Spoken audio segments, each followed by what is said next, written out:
بسم الله الرحمن الرحیم. السلام علیکم ګرانو ملګرو. دا زما د بجلی بل دی، دا پکې راته ایس ډي او صاحب درخواست ولیکلو.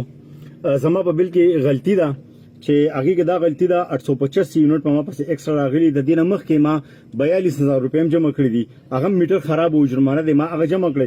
د هغې نه پس بیا به ما پسې 32,000 روپۍ بل راغی. ما ورته زه رشکه چلوم، دا زما رشکه ده، تاسو کتلی شئ. زه حق او سچ وینا کوم، په هر چا پسې کوم. نو زه دی ماته دا درخواست ولیکلو او ماته وویل چې ته لاړ شه ډي سي ایم مردان لا. نو دا ډي سي ایم چې کوم دی ډسټرک کمرشل منیجر چې کوم دی دا طاهر صاحب دی، طاهر حسین چې د ډیرې دی. او دی ماته وایي په جواب کې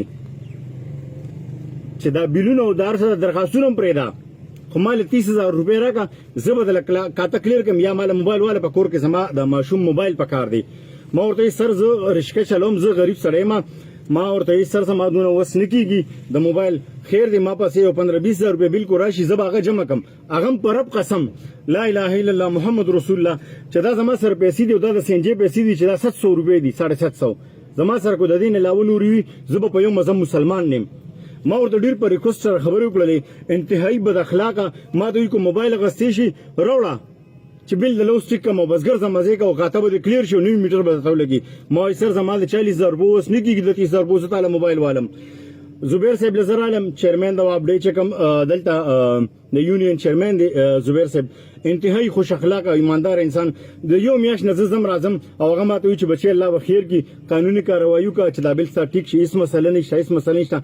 زاید صاحب زیو اغي لزر عالم اغي دومره په خوش اخلاقه ما سره خبرې وکړلې، دا به ماته خپل باندې دا دی اغي راته لیکل وکړل، دا لیکل لا توکل دایره له درخواست راکو، ما دې دا لاټ دا ډي سلويسا او تا ته به کاته کلیر شي او صاحب 9 میټر تا ته ولګي.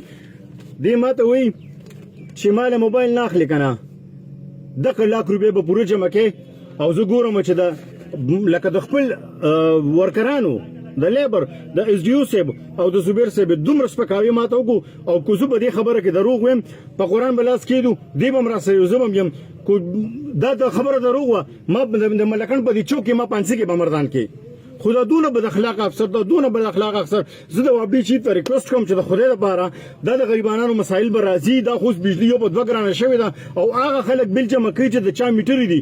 راشه زما په محله کې وګورئ 2-3 تارونه ډایرکټ ایسیګانو لا ورسېدي او ایسیګان پې چلی وابډي والا ریټایر وابډي والا. صرف ما د هغې نه ویډیو کړی وه، دا ماته د هغې سزا میلاویږي، زما لیګل کار دی مال نه کوي. او ما ورته وی راشه سر مې خطودونه ایماندار نو مې راشه وابډي والا وګوره، اقبالي دونې نوم دی په دلته په دې وابډه کې ریټایر شوي دي او راشه کور ته 3 تارونه راغلي دي چې جنرال ایسیګان ورته لګېدلي دي. نو سر مې تاسو د هغې نه ما ویډیو وکړه، اوس ماته دا سزا میلاویږي چې ماته ته وایي چې لاک روپۍ جمع کړه، یا زما بچي له موبایل والا، زما بچي په 10 کې دی، په 12 کې دی، په 8 کې دی، دغه شان خبرې وکړله او چې زه تاله کاته ټیک کړم. نو زما چې د موبایل وس کېدو نو بیا به ما پیسې جمع کړی وې که نه. نو زه د وابډي چیز ته ریکوست کوم چې دا دونه بېایمانه دا غداران دا افسر دا طاهر حسین دا د دې ځای نه د لرې کړی شي او فوري د خلاف اکشن وشي، کاروایي د خلاف وکړي شي. دا دومره ظلم د فرعون په لهجه کې ناستې او ښکاره خلکو نه ډیمانډ کوي چې مال دا والا مال دا والا. زه د وابډي چیف ته زیکسین صاحب ته ټول ته ریکوست کوم چې د خدای لپاره په غریبانانو رحم وکړي، په رب قسم لا اله الا محمد رسول الله. که ما سره د دې بل د جمع کولو پیسې دي، زه په یو مذهب مسلمان نیم، زه رشکه چلوم، دغه ډیوټي زه کوم، زما کور هم د کرای دی، راشه زما کور وګورئ، ما کره اے سی نشته، ما کره غټ کولر نشته، ما کره بل څه نشته، وړې 2 کمرې دي، په یو کمره کې زما پکې لګېدلې او زه پکې خپل د زندګۍ ګزاران کوم. ما ته د انصاف ملو شي په هر صورت باندې، چېرته چې اوسئ ښاد او باد خوشحاله اوسئ. یو جهان مننه.